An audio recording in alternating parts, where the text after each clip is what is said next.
Today, we're going for a drive in the brand new 2023 Lexus RX350. So this is the larger size sedan. You have the UX, the NX, then the RX before you get into like the GX and the LX. But we have a whole redesign for 2023. So we have a whole new front grille, looks like new headlights, pretty much the same shape and design body wise, but the wheelbase did get a little bit longer, a little bit wider, but the body size stayed the exact same. We have the traditional Lexus rear glass panel here that has been redesigned as well.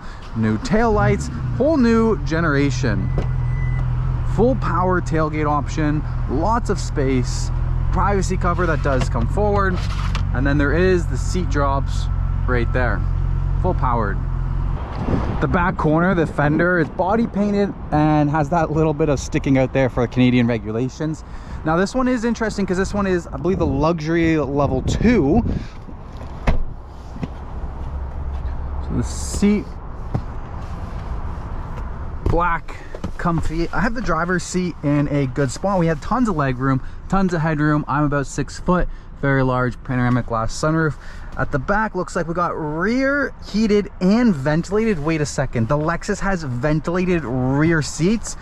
That's an incredible option. I can only think of a BMW 7 Series that had ventilated rear seats, 2 USB-C chargers, own climate control screen. Lexus has stepped it up in the back seats. Wow, even the rubber floor mats are like interlinking here. Very, very impressive. The back seats are very comfortable as well. I like this little pattern in the leather there. And the coolest thing about getting in and out of these cars, same thing for the front seats, that they are electronically assisted doors. So click this button and it pushes it open for you. So you don't have to pull a handle. You just put your hand there, push your thumb forward, and it unlocks.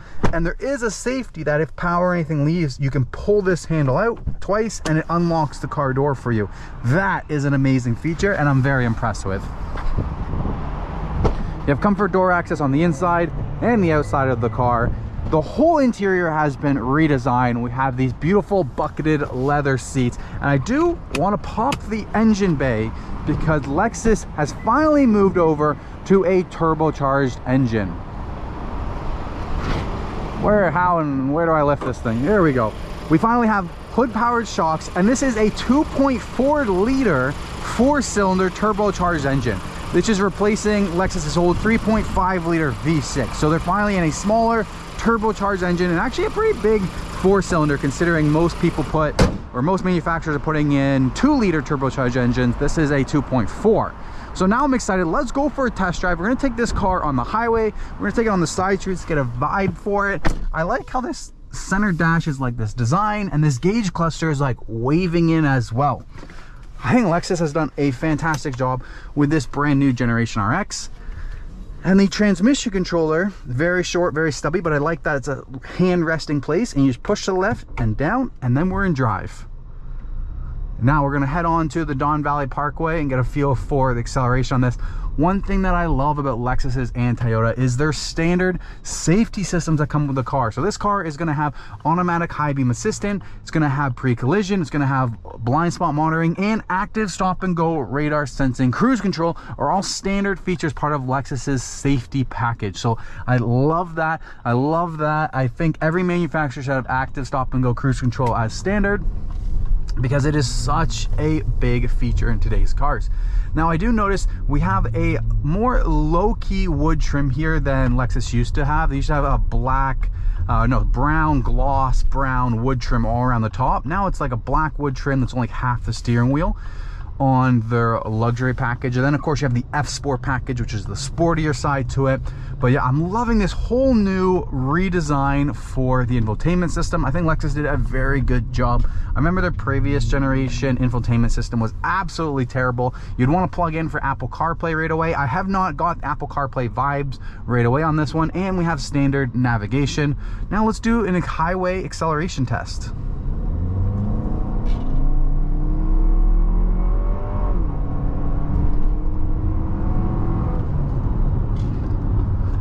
I liked it. The turbocharged engine was, you know, had enough power to get us up to speed. It's the 350, so this is the entry level. If you want more power, Lexus isn't really a performance power brand, so they're still gonna be fuel efficient, but you can get the hybrid and get like an RX 500, which is definitely gonna have more performance. But as far as this one is concerned, that's all the power that you really need in an SUV like this.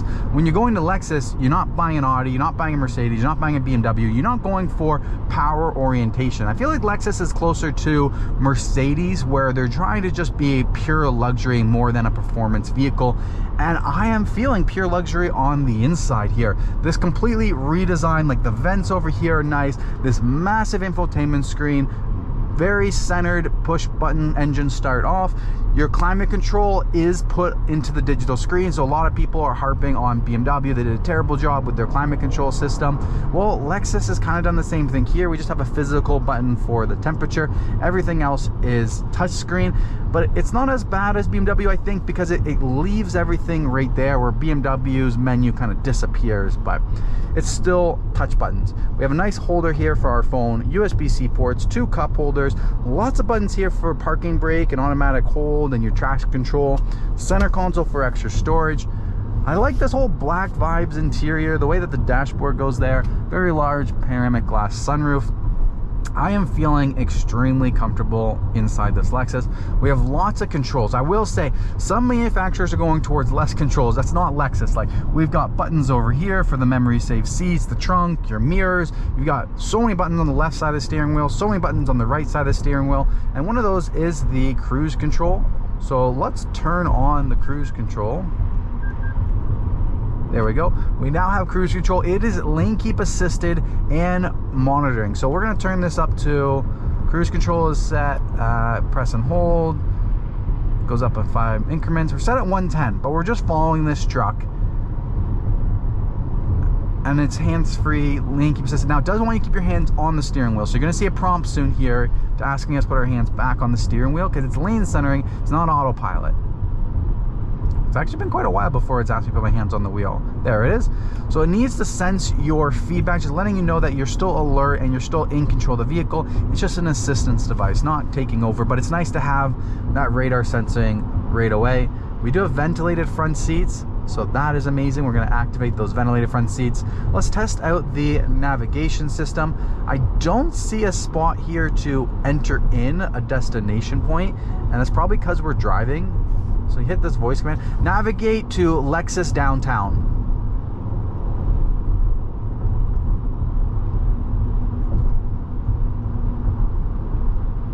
Wow, so not only did it register perfectly, it registered perfectly, and then it gives us the route preview, and we can hit right here for go now, and then it turns it on.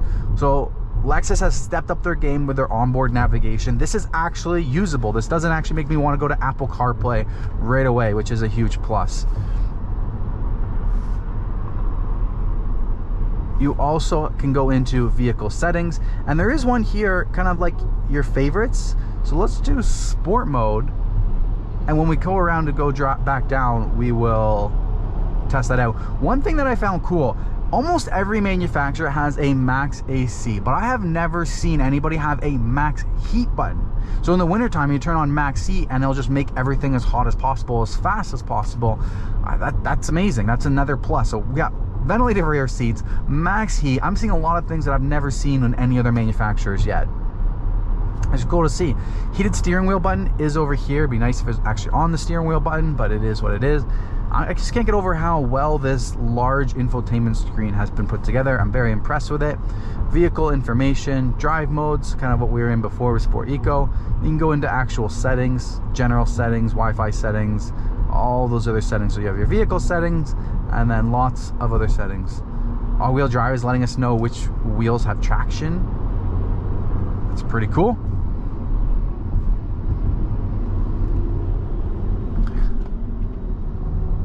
Handling wise, it's smooth. It is floaty, but I mean, this is what I would expect out of a Lexus. The Lexuses aren't designed to go around the corners as fast as possible. They're designed to be as comfortable as possible.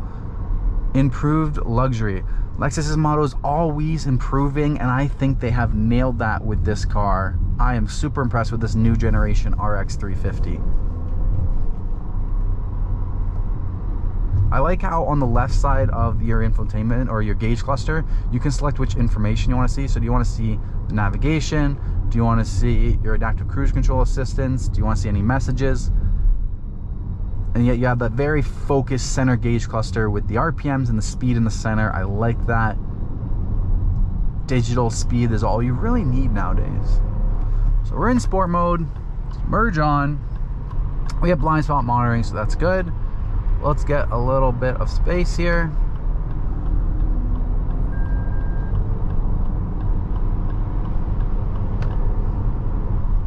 Get into the fast lane. A little bit of a gap build up, and then we'll do an acceleration test. Loving these ventilated seats. Really vibing this infotainment system. I like how there's that phone holder, 2 USB-Cs. If you guys have made it this far, please smash the like button, subscribe to the channel. Don't forget, if you're in the Toronto marketplace, go visit Lexus Downtown to purchase your next vehicle if you're in the lower Toronto area. Excellent dealership. I actually used to work there as well, so I know. Visit Chris Lim. I'll leave his email linked in the description of this video. Send him an email. Tell him that you watched this video and you're interested in purchasing the Lexus RX350 or any other Lexus as well. Let me know what you guys enjoyed about this video in the comments down below. And once this truck gets out of the way, you know, we'll just slow down a bit now and then we'll do our acceleration test. All right, we're doing about 70. We're gonna go full pedal. So yeah, even in sport mode, it doesn't make a huge difference. You get a little bit of extra power out of it, but it's still the 2.4 liter. I would even say the 2.4 liter is 275 horsepower, maybe a little underpowered for this car, but it's probably fuel efficient, and that's what Lexus goes for. Fuel efficiency, not performance and power. Like if you're comparing this to BMW, you're probably comparing it to the X5, even though you should really be comparing it to the X3, and then you're on really the same power plant as an X3, but an X5 with the 6-cylinder, it is a big difference.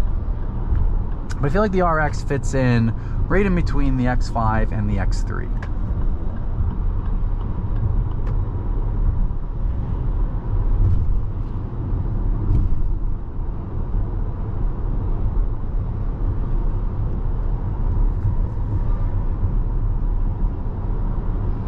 Now I believe there is another package to this vehicle, so if you went for the Luxury 3 package, you would be getting the head-up display. I'm sure there's some other options, like a 360 parking camera on it, a few other options.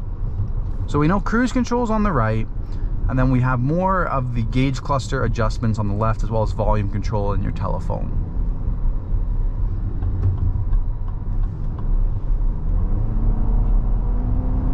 At least the turbo's got enough torque. We're like, hey, if you need to pass somebody, boom, no problem. We just passed them.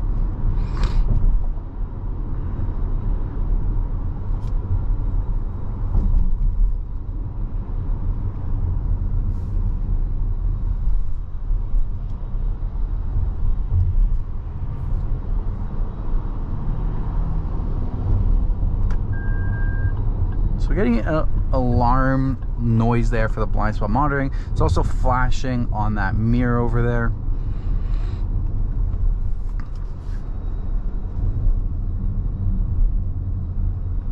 We do have manual mode with these paddle shifters, but I mean, like, it's an automatic car. Is it really necessary to be using paddle shifter mode? No. And then you can click them, you know, you can downshift into the corner, and then after a couple seconds of not using them, it's going to go back to your normal drive mode.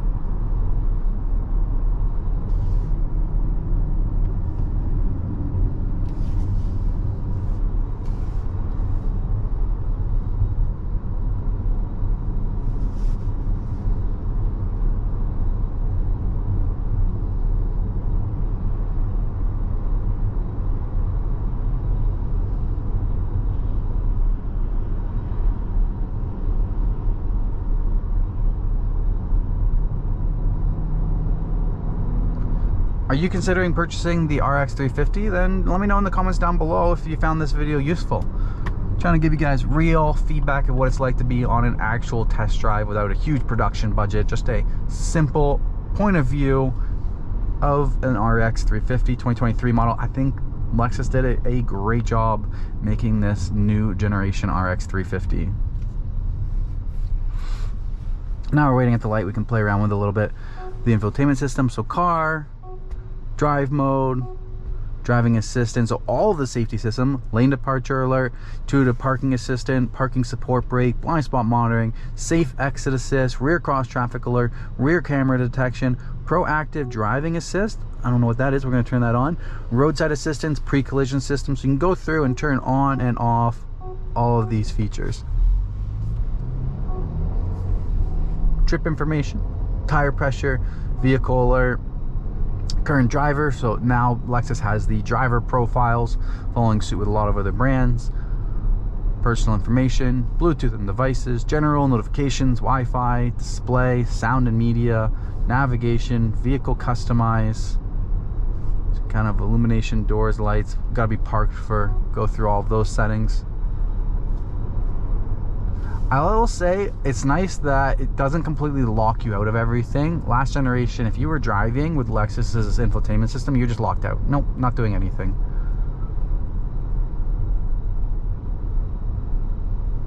This curved glass or plastic display around the gauge cluster is interesting. I don't see it from here, but when you're getting in, you definitely notice it had that big curve to it. You have the automatic high beams, automatic rain sensing wipers on.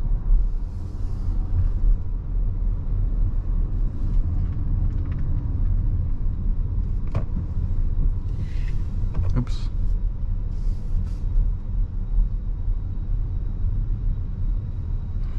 Yeah, I mean, at the end, we're almost back at the dealership, but conclusion for this, very, very impressed. I think Lexus knocked it out of the park. I love opening the door. That's fantastic.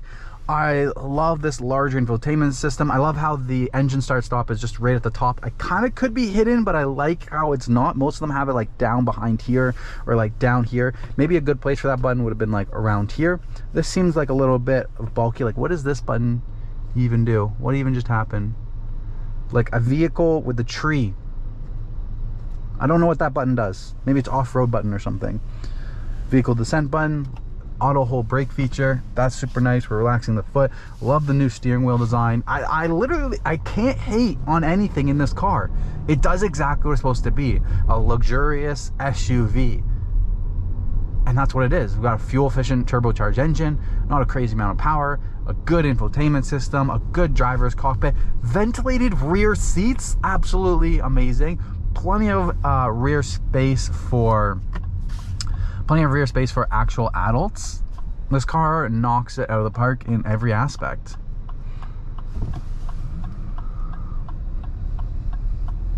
All right, we are done with test drive. So once again, if you guys are looking to purchase a Lexus, make sure you guys go to Lexus Downtown. Email Chris Lim, let him know that you guys were watching this video. His email is in the link down at the bottom of the description of this video. Smash the like button, subscribe to the channel, and I'll see you guys on the next video. Peace.